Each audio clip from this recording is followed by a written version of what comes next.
I just moved to a new town. This was a much nicer, cleaner, quieter town than the one I lived at before. Not the sort of town you'd expect to have things wrong with it. There was a very big public park right in the center. It housed rows upon rows of swings, slides infested with snake-like tunnels that weaved in and around the playground, providing a maze for children to lose themselves in their games. There was even a functioning merry-go-round which seemed to always be slightly turning, inviting the children to hitch a ride on its platform of twirls. I have to emphasize on the fact that it was a quiet, peaceful town. The kind of town where kids could leave the house on their own and take the short journey to the park. I had been given strict instructions by my parents that I should come home the second it started turning dark. My life was wonderful, or so it seemed. It was a Friday. I knew the day because I remember coming home with a large grin on my face, as I knew I had the luxury of non-stop playing for the next 2 whole days. I did what I always did. I chucked my school bag on my bed and was ordered to change into other clothing. In a matter of minutes, I was ready to descend into a world of fun. Nothing could stop me. The tunnels were my favorite. It was so easy to get lost in them, which made great fun for playing hide and seek with my only 2 friends, Billy and Tom. They were both in my class, and we, like many 8-year-olds, loved any game that filled us with pure adrenaline. We were going to play murder. I don't expect anyone to know this game. We made it up. The rules were very similar to hide and seek, except the one seeking found you, they had to murder you. Pretend, obviously. It was nearing winter, as I remember being slightly cold as I wormed my way around in the tunnels, furiously trying to find that perfect hiding spot. Billy was a seeker. Tom had hidden behind the merry-go-round, so I was alone. It must have been maybe 10 minutes when I decided to do what all kids do when they get bored. Give up. I give up, I shouted, my voice echoing through the tunnels. I'm in the tunnels and I give up. Then I heard a sudden shuffling from one end of the tunnel. Now I don't know why, but I froze still. I didn't call out again. I just waited. Something just wasn't right. Billy would always say something before coming in after someone in the tunnel. He'd always congratulate them on being the last to be found, or for cheating by hiding in the endless maze of tunnels. As I stood frozen, this shuffling grew louder. I could tell it was starting to get dark outside, as the tunnels slowly began to lose any light in them, slowly but surely dropping into darkness. I began to slowly shuffle backwards. The noise ahead of me grew louder, as if someone or something was way too big for the tunnel and was trying to navigate around. Come out. It's time to go home now.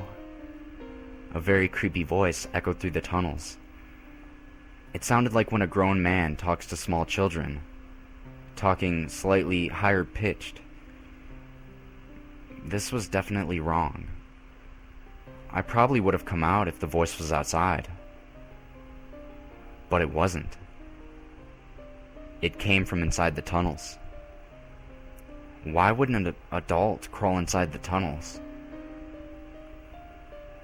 As I was shuffling further and further back, the face of an old man appeared in the darkness ahead of me. Patches of hair on his head, and a definite look of someone who hadn't showered in the last week. I couldn't see what he was wearing, but I knew it was tattered old clothes. He had a sharp, scraggly beard, which was peppered with dirt. The second we made eye contact, he just smiled at me, revealing his filthy, unbrushed teeth, which had blotches of brown and black covering them entirely. I panicked, turned around, and began shuffling on all fours as fast as I could. the noise behind me growing louder and quicker. He was chasing me. I sped through the maze for what felt like an eternity. I only stopped when my legs refused to move anymore. I'd taken so many twists and turns that even I was completely lost. "I don't want to hurt you. I just want to talk." The voice echoed through the tunnels. I could tell he was nearby. I pressed my body against the bottom of the small, narrow tunnel and listened.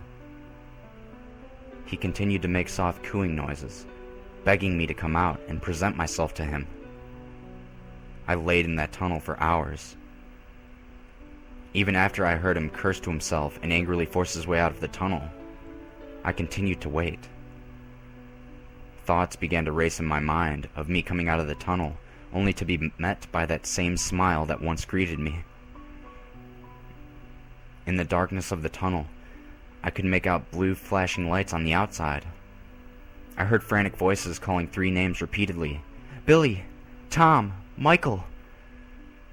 When I heard my name, my heart slowly began to calm. My parents had come. I easily shuffled out of the tunnels, guided by the wet dirt scraping along the walls,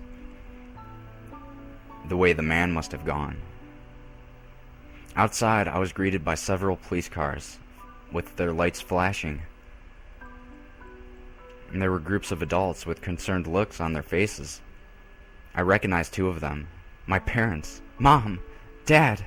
I wailed, crying as I ran towards them. They began crying and ran towards me, lifting me off the ground and hugging me so tightly it felt as though I was slowly being crushed. Billy and Tom were taken that evening. They were later found hidden in a nearby skip, mutilated. They had been brutally massacred.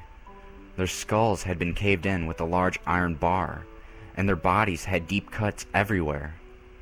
Large pieces of glass found buried in their backs. What chills me to the bone is that the wet dirt I saw in the tunnels wasn't entirely dirt. It was Billy and Tom's blood. After slaughtering my 2 best friends and making eye contact with me in that tunnel, he just smiled. He had just won the game,